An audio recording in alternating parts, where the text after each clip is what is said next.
Michiah Shobek, known as the Angels of Lucifer Killer, was an American serial killer responsible for the murders of fellow American tourists in the Bahamas between December of 1973 and January of 1974.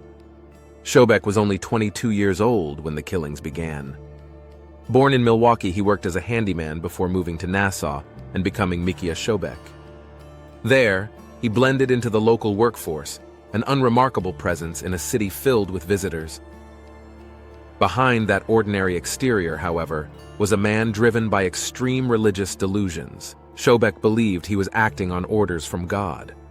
During his later confession, he claimed his victims were angels of Lucifer, figures he believed were sent to test or deceive him, and whom he believed he was commanded to destroy.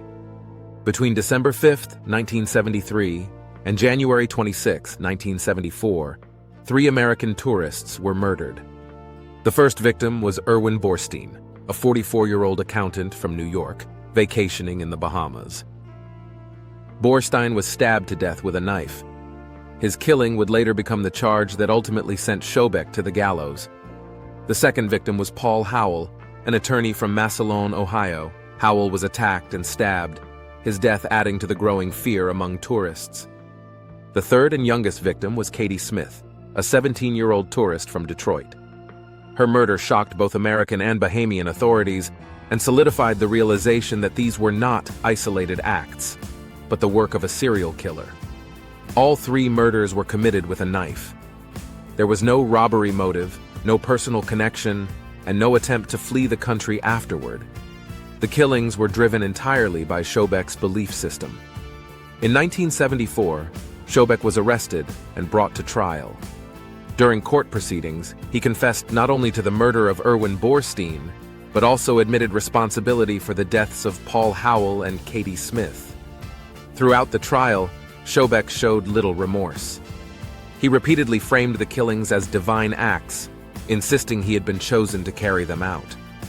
On October 18, 1976, Shobek was sentenced to death for the murder of Erwin Borstein. He became the first American in 15 years to be sentenced to death in Nassau. The following day, October 19, 1976, Michiah Shobek was executed by hanging. He was buried in a pauper's grave. There were no memorials, no last-minute appeals, no public sympathy. Only 3 lives lost, and a reminder that belief, when twisted beyond reason, can become a weapon just as deadly as any knife. Do you think Shobek believed what he was doing, or used religion to justify it? Comment belief or control below. And if you love unraveling history's darkest legends, don't forget to like, subscribe, and ring the bell for more chilling stories.